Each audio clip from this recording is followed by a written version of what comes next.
कहानी की शुरुआत होती है ड्वाइट नाम के एक बेघर आदमी से। उसे जब भी कोई ऐसा घर दिखाई देता जिसमें कोई नहीं रहता तो वो अंदर चला जाता। इस वक्त वो इसी तरह किसी के घर में घुसकर बाथरूम में नहा रहा था। तभी उसे दरवाजा खुलने की आवाज सुनाई दी। वो समझ गया कि घर के मालिक वापस आ चुके हैं और तुरंत खिड़की से कूदकर वहां से भाग गया। वो ऐसे ही इधर से उधर भटकता रहता है, बस जिंदा रहने की कोशिश में। थोड़ी देर बाद उसे एक गाड़ी दिखी जो खस्ता हालत में बिल्कुल खाली थी। किसी ने उस गाड़ी को छोड़ दिया था मानो वो कोई कबाड़ हो। लेकिन ड्वाइट खुश था क्योंकि उसे अब रहने की जगह मिल गई थी। उसने उस गाड़ी के अंदर ही रहना शुरू कर दिया। शाम को वो बाहर गया और डंपस्टर्स में से बचा खुचा खाना उठाकर खाने लगा। फिर वो अपनी गाड़ी में लौट आया, कुछ किताबें पढ़ी और सो गया। ऐसा लगता था मानो इस आदमी की जिंदगी का कोई टारगेट ना हो, लेकिन वो 20 साल से किसी के जेल से बाहर आने का इंतजार कर रहा है, सिर्फ इसलिए कि उसे अपने हाथों से मार सके।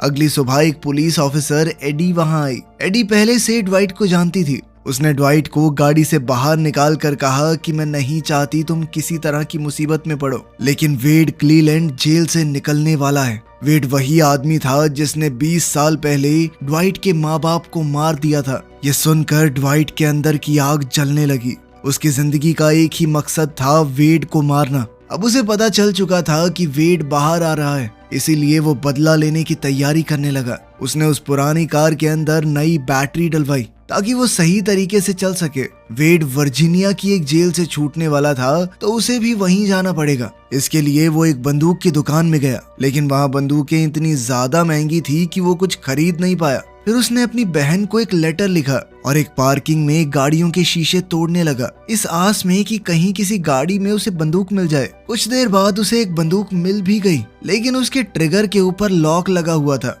ड्वाइट बार बार कोशिश करता रहा उस लॉक को तोड़ने की, लेकिन लॉक तोड़ने के चक्कर में उसने पूरी बंदूक ही तोड़ दी। फिर उसने सोचा कि बंदूक से नहीं, हाथों से मारूंगा उसे। तो अब वो बिना बंदूक के ही वर्जीनिया निकल गया। वहां जाकर उसने जेल के बाहर इंतजार किया ताकि वो देख सके कि वेड कब बाहर आएगा और कहां जाएगा। थोड़ी देर बाद एक लिमोजीन जेल के गेट पर आई और वेड बाहर निकला। वेड का परिवार उसे देखकर बहुत खुश था। सबने उसे गले लगा लिया। ये देखकर ड्वाइट रो पड़ा। वो आदमी जिसने उससे उसके माँ बाप को छीन लिया अब अपने परिवार के साथ मौज मार रहा है। जैसे ही वो लोग वहां से चले, ड्वाइट उनका पीछा करने लगा। थोड़ी देर बाद वेड का परिवार एक बार में रुक गया थोड़ी पार्टी करने के लिए। ड्वाइट गुस्से से पीछे की तरफ से बार में घुस गया और जल्दी से बाथरूम में छुप गया। उसने इंतजार किया कि वेड बस अकेले अंदर आए। थोड़ी देर बाद जैसे ही वेड अंदर आया, ड्वाइट ने तुरंत बाहर निकलकर सबसे पहले वेड के गले पर हमला किया, लेकिन इस हमले से वेड जिंदा बच गया और उसने ड्वाइट के ऊपर एक के बाद एक हमले शुरू कर दिए। लेकिन ड्वाइट ने भी हार नहीं मानी। उसने दोबारा हमला किया और इस बार वेड के माथे में छुरा घुसा दिया। वेड जमीन पर गिर गया, बस उसकी आखिरी सांसें चल रही थी। अब उसका मरना तय था तो ड्वाइट तुरंत वहां से निकलने लगा। उधर वेड के परिवार को भी शक हो गया कि कुछ तो हुआ है। इतनी देर से बाथरूम में क्या कर रहा है वो सब जल्दी से बाथरूम की तरफ बढ़े। ड्वाइट बाहर निकला और सबसे पहले वेड की गाड़ी का टायर पंचर कर दिया और फिर अपनी गाड़ी में बैठ गया। उसने देखा कि उसके हाथ पर बहुत गहरा कट लग गया था, जिससे बहुत तेजी से खून निकल रहा था। वेड के साथ उसकी लड़ाई के दौरान शायद उसकी गाड़ी की चाबी अंदर ही गिर गई थी,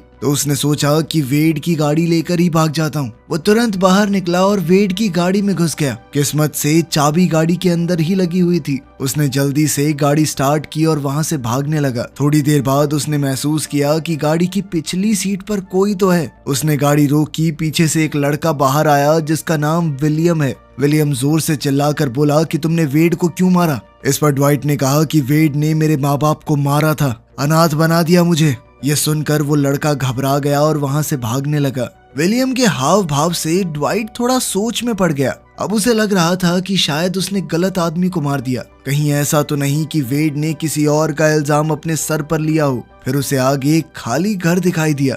देखने से ऐसा लग रहा था कि यहाँ काफी समय से कोई नहीं आया। ड्वाइट अंदर चला गया ताकि अपना हुलिया बदल सके। सबसे पहले उसने अपने लंबे बाल और दाढ़ी काट दिए ताकि कोई उसे पहचान न सके। फिर नहा धोकर एकदम साफ सुथरा आदमी बन गया। उसने अपने हाथ पर पट्टी बांधी और नए कपड़े पहने। फिर उसने टीवी पर सभी न्यूज चैनल देखे, लेकिन कहीं भी वेड की मौत की खबर नहीं थी। फिर वो घर से बाहर आया। बाहर उसने एक ट्रक देखा और ट्रक ड्राइवर से लिफ्ट मांगी। अब वो अपनी बहन सैम से मिलने जा रहा था। सैम के पति की मौत हो चुकी थी, वो अपने 2 बच्चों के साथ अकेली रहती थी।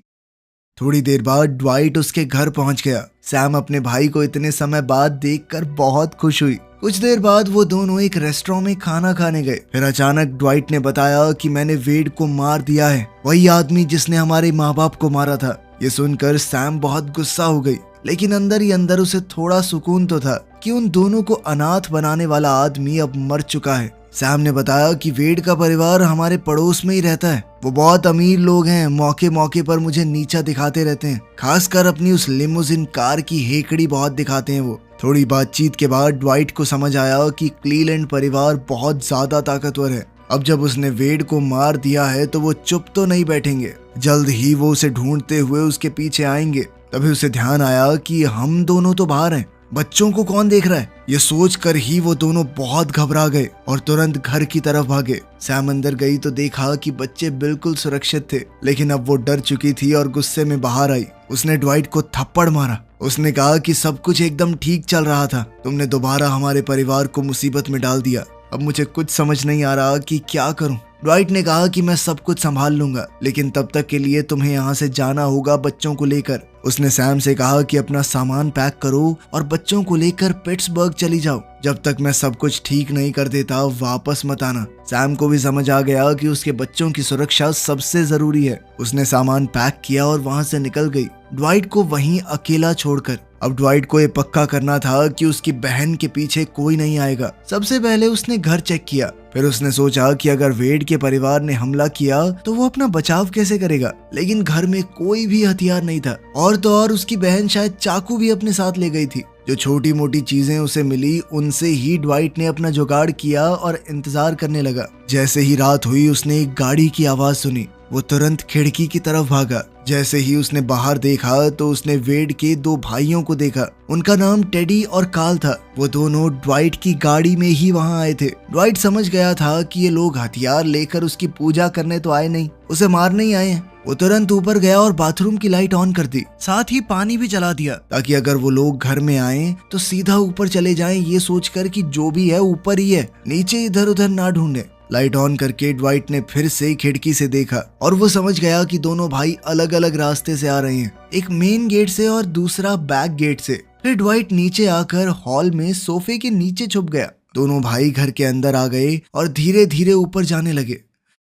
अब ड्वाइट के पास मौका था भाग जाने का। जैसे ही वो बाहर आया उसने देखा कि कार्ल ने तो मुझे देख लिया है। कार्ल के हाथ में शिकार करने वाला तीर कमान था और वो लगातार ड्वाइट पर तीर चलाता रहा। ड्वाइट भागकर अपनी गाड़ी में बैठा और जल्दी से गाड़ी दौड़ाने लगा, लेकिन इस हबड़ा दबड़ी में उसने टेडी को टक्कर मार दी, जिसके बाद टेडी जमीन पर गिर पड़ा। ड्वाइट तुरंत गाड़ी से उतरा, टेडी को उठाया और कहा, जल्दी बता तुम लोग मेरे पीछे आए हो या मेरी बहन के पीछे। लेकिन टेडी बेहोश हो चुका था, वो कुछ नहीं बता पाया। फिर ड्वाइट ने टेडी की बंदूक उठाई और देखा कि कार्ल उसके पीछे आ रहा है। ड्वाइट ने गोली चलाई तो कार्ल छुप गया। अब ड्वाइट जल्दी से टेडी को उठाकर अपनी गाड़ी में डालने लगा, लेकिन जैसे ही वो फ्रंट सीट में बैठने लगा, कार्ल ने उसके पैर में एक तीर मार दिया। अब ड्वाइट का खून बहुत तेजी से बह रहा था। उसने घायल हालत में ही गाड़ी शुरू की और वहां से भागने लगा। कार्ल उनके पीछे भागता हुआ चिल्लाता जा रहा था, लेकिन ड्वाइट नहीं रुका, वो दूर निकल गया। बाहर जाकर उसने सबसे पहले बेहोश हो चुके टेडी को बैक सीट से खींचकर ट्रंक में डाल दिया।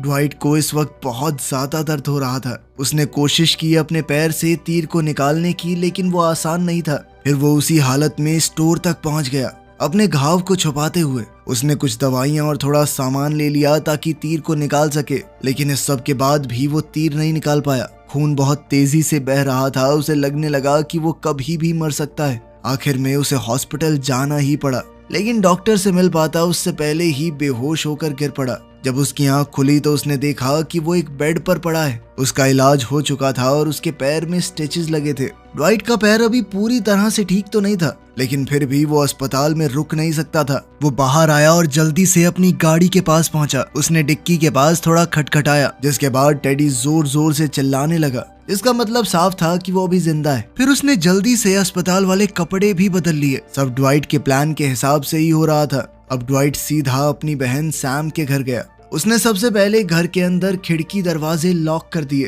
ताकि कोई बाहर से अंदर ना देख सके। उसने सभी लाइट्स बंद कर दी और घर को साफ करके वापस गाड़ी में आया। गाड़ी में बैठकर वो सैम की पुरानी एल्बम देख रहा था जिसमें उसकी बचपन की तस्वीरें थी। तभी टेडी बार बार चिल्लाने लगा कि मेरा पैर टूट गया है और प्यास बहुत लगी है, लेकिन ड्वाइट ने उसकी बातों पर ध्यान नहीं दिया। बस एल्बम देखते हुए अपने बचपन के खुश दिनों को याद करने लगा। यहीं उसे अपना पुराना दोस्त दिखाई दिया जिसका नाम है बेन। उसे देखकर ड्वाइट ने सोचा कि वो बेन से मिलने जाएगा। वो गाड़ी चलाकर बेन के घर पहुंच गया, लेकिन वहां सिर्फ उसकी माँ मिली। बेन की माँ ने बताया कि बेन को यहाँ से गए हुए लगभग साल हो चुका है, लेकिन उसने ड्वाइट को पहचान लिया क्योंकि वो उसका बचपन का सबसे अच्छा दोस्त था। उसने ड्वाइट को बेन का कार्ड दिया और बताया कि अब वो शहर में रहता है और ये उसका एड्रेस है। ड्वाइट फिर से गाड़ी चलाकर कुछ घंटों में एड्रेस पर पहुंच गया। वहां उसे एक लड़की मिली जिसने बताया कि बेन अभी काम कर रहा है, रात को लेट तक चलेगी शिफ्ट, तभी फ्री होगा। तब ड्वाइट बाहर आया और बेन की गाड़ी देखकर इंतजार करने लगा। लगभग आधी रात को बेन बाहर आया और दोनों अपनी जिंदगी के पुराने लम्हे याद करने लगे। फिर ड्वाइट ने कहा, देखो मेरे पास ज्यादा समय नहीं है, मैं तुमसे मदद लेने के लिए यहाँ आया हूँ, मुझे एक बंदूक चाहिए। बेन समझ गया कि बात कुछ तो सीरियस है। उसने ड्वाइट से कहा, घर चलो। इसके बाद दोनों घर की तरफ गए। घर पहुंचकर बेन ने उसे बंदूक दी और पूछा, तुझे चलानी आती है ये? इस पर ड्वाइट ने जवाब दिया कि नहीं आती तो नहीं है, पर मैं काम चला लूंगा। इस पर बेन बोला कि मेरे घर के आसपास कोई नहीं है, पीछे वाले बेड़े में तुझे सिखा सकता हूँ गोली चलाना। इस पर ड्वाइट ने कहा कि मैं तुझसे पहले ही बहुत मदद ले चुका हूँ मेरे भाई, और परेशान नहीं करना चाहता, मुझे सिर्फ बंदूक चाहिए। उसने बंदूक ली और वहां से निकल गया। जाते वक्त उसने एक पानी का कैन भी लिया ताकि टेडी को दे सके। जैसे ही उसने डिग्गी खोली, टेडी बाहर आया। तब उसने ड्वाइट को बंदूक के साथ अपने सामने खड़ा हुआ देखा। टेडी ने तुरंत पानी पीना शुरू कर दिया। ड्वाइट ने पूछा कि तुम मेरे घर क्यों आए थे, मुझे मारने या मेरी बहन को? तो टेडी ने कहा कि हम तुझे मारने आए थे साले। इसके बाद उसने कुछ ऐसी बातें बताई जिसने ड्वाइट को हिला कर रख दिया। टेडी ने कहा कि तुझे लगता क्या है, तेरा बाप बहुत शरीफ इंसान था, उसका चक्कर चल रहा था मेरी माँ के साथ। जब मेरे बाप को इस बारे में पता चला तो वो गुस्से में तेरे घर गया तेरे बाप को मारने, लेकिन वो कभी तेरी माँ को नहीं मारना चाहते थे, उनकी कुछ गलती नहीं थी उस सब में, लेकिन बीच बचाव में वो भी मारी गई। तब पापा ने अपनी जगह वेड को जेल भेज दिया क्योंकि वो अभी 18 से कम था, उसे कम सजा होगी। ये सुनकर ड्वाइट परेशान हो गया। उसने कहा कि मैं ये सब हमेशा के लिए खत्म करना चाहता हूँ, मैं नहीं चाहता मेरा परिवार दोबारा इस सब में घसीटा जाए। मैं मानता हूँ मैंने तेरे भाई को मारा है, उसके लिए मैं पुलिस के सामने सरेंडर भी कर दूंगा। इस पर टेडी ने कहा कि हमारा परिवार ऐसी बातों से नहीं चलता, हम कानून के हिसाब से नहीं अपने हिसाब से चलते हैं। अब तो तेरा पूरा परिवार मरेगा, तेरी बहन और उसके बच्चे भी। ये सुनकर ड्वाइट ने गोली चलाई और टेडी डर गया। ड्वाइट ने उसे फोन दिया और कहा कि अपने परिवार से बात कर और कह उनको कि मैं आ रहा हूँ सब कुछ खत्म करने के लिए, आगे किसी को कुछ करने की जरूरत नहीं है। टेडी ने कॉल करके उनसे बात की। कुछ देर बाद ड्वाइट आगे आया टेडी से फोन लेने के लिए। यहाँ टेडी को मौका मिल गया और उसने ड्वाइट के ऊपर हमला करके उससे बंदूक छीन ली। उसने कहा कि हमारे परिवार के अपने रूल हैं, मेरे पिता ने 2-2 खून करके भी सजा नहीं काटी, आखिर में कैंसर से मरा है वो, और अब तू भी मरने वाला है। अब वो ड्वाइट पर गोली चलाने ही वाला था, तभी पास से गोली आई और टेडी का हो गया पट से हेडशॉट। ये गोली बेन ने चलाई थी जिसे अपने दोस्त की चिंता हो रही थी। उसने ड्वाइट को उठाया और कहा कि मुझे पता था तुम कुछ तो गड़बड़ करोगे, इसीलिए तुम्हारा पीछा कर रहा था। उसने ड्वाइट को बंदूक दी और कहा कि तेरे हाथ में बंदूक तो है, पर तू इसे चलाना नहीं जानता, अगर गोली निशाने पे ना लगे तो बंदूक का कोई फायदा नहीं है। फिर बेन ने उसे ट्रेनिंग दी और धीरे धीरे ड्वाइट थोड़ा और बेहतर होने लगा। ट्रेनिंग के बाद बेन ने उसे एक बंदूक, पैसे और थोड़ा खाना दिया, साथ ही कहा कि तेरी दिक्कत मेरी दिक्कत, दोनों भाई साथ चलेंगे। लेकिन ड्वाइट ने मना कर दिया। उसने कहा कि तू मेरी जान पहले ही बचा चुका है मेरे भाई, मुझे जितनी मदद चाहिए थी मिल चुकी है, अब हमारे रास्ते अलग हैं, और तेरे पास जो मेरी फोटो है ना उन्हें भी जला देना। ये कहकर ड्वाइट चला गया, लेकिन बेन फिर भी उसका पीछा करने लगा। लेकिन थोड़ी देर बाद उसकी गाड़ी अचानक रुक गई। जब बेन ने बोनट खोला तो पता चला कि ड्वाइट ने जानबूझकर बैटरी खराब कर दी थी उसकी गाड़ी की। ड्वाइट जानता था कि बेन उसका पीछा नहीं छोड़ेगा और वो उसे किसी भी हालत में मुसीबत में नहीं डालना चाहता। दूसरी ओर ड्वाइट काफी आगे जाकर खाना खा रहा था। इसके बाद ड्वाइट हिम्मत बटोर कर क्लीलैंड फैमिली के घर में ही घुस गया। उसने बंदूक हाथ में लिए हुए लोगों को ढूंढना शुरू किया, लेकिन वहाँ पर कोई नहीं था। थोड़ी देर बाद उसने सभी हथियार इकट्ठे किए और नदी में फेंक दिए ताकि उन लोगों के पास कोई हथियार न रहे। फिर वो वेड के पिता की कब्र पर गया, वही आदमी जिसने उसके माँ बाप को मारा था। ड्वाइट जानता था कि एक मरे हुए आदमी को तो वो कुछ नहीं कर सकता, लेकिन उसने फिर भी उस कब्र पर पेशाब किया क्योंकि ये सब कुछ उसी का किया धरा था। फिर उसने टेडी की लाश निकाली, घर के पीछे जो खड्डा खोदा था वहां खींच कर ले गया और दबा दी।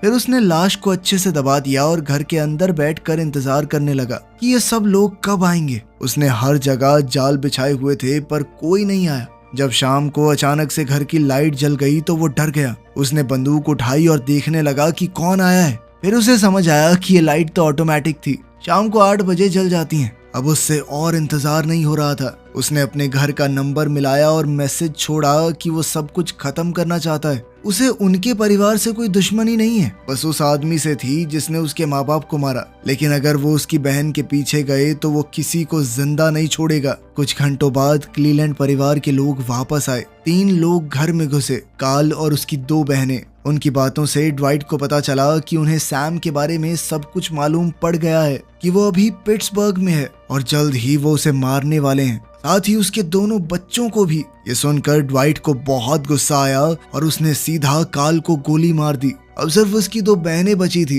ड्वाइट ने कहा कि मेरा कोई इरादा नहीं है तुम्हारे पूरे परिवार को खत्म करने का। मेरी दुश्मनी सिर्फ तुम्हारे बाप से थी, लेकिन मेरी बहन के पीछे जाके तुमने बहुत बड़ी गलती की। तभी अचानक विलियम वहां आया और उसने ड्वाइट को गोली मार दी। ड्वाइट को गोली बेशक लगी थी पर वो अभी भी जिंदा था। दोनों लड़कियां चिल्लाई और विलियम से कहा कि जल्दी खत्म कर दो इसे, लेकिन विलियम गोली नहीं चला पाया। तब सच्चाई सामने आई कि विलियम दरअसल ड्वाइट का ही सौतेला भाई है, क्योंकि ड्वाइट के बाप का उनकी माँ के साथ नाजायज रिश्ता तो था ही, और उसी वक्त विलियम पैदा हुआ था। ड्वाइट ने उसकी बंदूक छीन ली। उसके पास चांस था कि वो विलियम को मार दे, लेकिन उसने विलियम को जिंदा छोड़ दिया। दोनों औरतें ये सब कुछ देख रही थी। तभी उनमें से एक ने सोफे के नीचे से मशीन गन निकाली और धड़ाधड़ फायरिंग शुरू कर दी। कुछ देर बाद वहां तीनों की लाशें पड़ी थी। कार्ल और उसकी दोनों बहनें मारी गई, सिर्फ विलियम जिंदा था। कुछ समय बाद पिट्सबर्ग में सैम के घर एक आदमी अखबार लेकर आया। उस अखबार में लिखा था कि सब मारे गए, मतलब अब सैम के पीछे कोई नहीं आएगा। ड्वाइट ने अपना बदला तो लिया ही, साथ ही अपनी बहन को भी हमेशा के लिए महफूज कर दिया। वीडियो पसंद आई तो लाइक कर देना, चैनल को सब्सक्राइब कर लेना। मिलते हैं अगली वीडियो में।